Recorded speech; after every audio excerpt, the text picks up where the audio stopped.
ಮೊಣಕಾಲು ಶಸ್ತ್ರಚಿಕಿತ್ಸೆಗೆ ಸಂಬಂಧಿಸಿ ಮಂಗಳೂರಿನ ಎಜೆ ಆಸ್ಪತ್ರೆ ಮತ್ತು ಸಂಶೋಧನಾ ಕೇಂದ್ರವು ಕ್ರಾಂತಿಕಾರಿಕ ರೋಬೋಟಿಕ್ ತಂತ್ರಜ್ಞಾನವನ್ನು ಅಳವಡಿಸಿಕೊಂಡಿದೆ. ಇದರಿಂದ ಮೊಣಕಾಲು ಗಂಟು ಭಾಗದಲ್ಲಿ ಸೂಕ್ತ ಉಪಕರಣಗಳನ್ನು ಅತ್ಯಂತ ನಿಖರವಾಗಿ ಅಳವಡಿಸಿ ಶಸ್ತ್ರಚಿಕಿತ್ಸೆ ನಡೆಸಲು ಸಾಧ್ಯವಾಗಲಿದೆ ಎಂದು ಎಜೆ ಆಸ್ಪತ್ರೆ ಮತ್ತು ಸಂಶೋಧನಾ ಕೇಂದ್ರದ ವೈದ್ಯಕೀಯ ನಿರ್ದೇಶಕ ಡಾ ಪ್ರಶಾಂತ್ ಪಿ ಮಾರ್ಲಾ ಹೇಳಿದ್ದಾರೆ.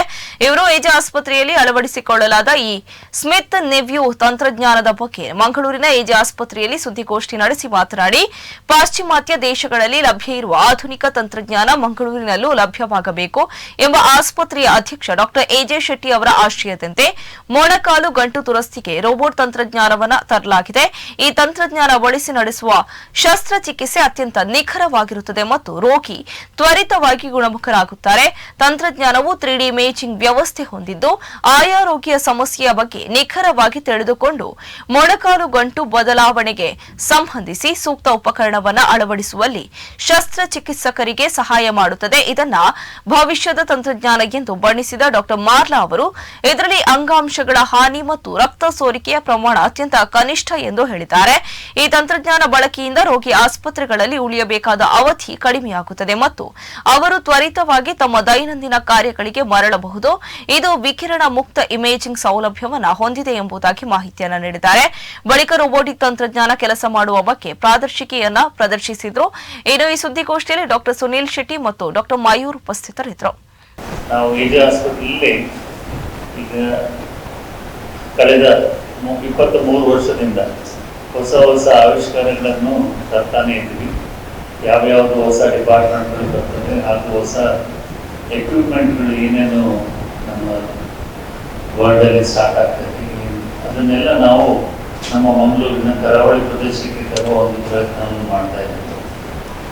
ನಮ್ಮ ಚೇರ್ಮನ್ ಡಾಕ್ಟರ್ ಎಜೆ ಶೆಟ್ಟರ ಒಂದು ಧ್ಯೇಯ ಏನಂತ ಹೇಳಿದ್ರೆ, ಏನೆಲ್ಲ ನಮಗೆ ಸೌಕರ್ಯಗಳು ಸೌಲಭ್ಯಗಳು ಹೊರಗಿನ ದೇಶದಲ್ಲಿ ಸಿಗ್ತದೆ ಅದನ್ನೆಲ್ಲ ನಮ್ಮ ಜನರಿಗೆ ತಂದು ಕೊಟ್ಟು ಅವರ ಕೈಗೆಟುವ ದರದಲ್ಲಿ ಅದನ್ನು ನಾವು ಅವರಿಗೆ ಅವರೊಂದು ಧ್ಯೇಯ. ಅದೇ ಪ್ರಕಾರ ನಾವು 2020 ಕೋವಿಡ್ ಟೈಮಲ್ಲಿ ನಮಗೆ ರೋಬೋಟಿಕ್ ಸರ್ಜರಿ ನಮ್ದು ಮೋಸ್ಟ್ ಅಡ್ವಾನ್ಸ್ಡ್ ರೋಬೋಟಿಕ್ ಮಷಿನ್ ನಾವು ತಂದಿದ್ವಿ. ಅದು ನಾವು ನನ್ನ ನ್ಯೂರಾಲಜಿ ಡಿಪಾರ್ಟ್ಮೆಂಟು ಹಾಗೂ ನಮ್ಮ ಗ್ಯಾಸ್ಟ್ರೋ ಡಿಪಾರ್ಟ್ಮೆಂಟಿಗೆಲ್ಲ ಸೇರಿ ಮಾಡುವಂಥದ್ದು. ದುರ್ದೈವಶ ಹಾಗೂ ಕೋವಿಡ್ ಬಂದದ್ರಿಂದ 2 ವರ್ಷ ನಮ್ಗೆ ಅದರ ಪಬ್ಲಿಸಿಟಿನೂ ಕೊಡ್ಲಿಕ್ಕೆ ಆಗಲಿಲ್ಲ. ಆದರೂ ಕೂಡ ನಾವು ಅದರಲ್ಲಿ ಬಂದ ಕೇಸ್ಗಳನ್ನು ನಾವು ಮಾಡ್ತಾ ಇದ್ದೀವಿ. ಈಗಾಗಲೇ ಸುಮಾರು 100 ಕೇಸ್ಗಳನ್ನು ನಾವು ಮಾಡಿದ್ದೀವಿ.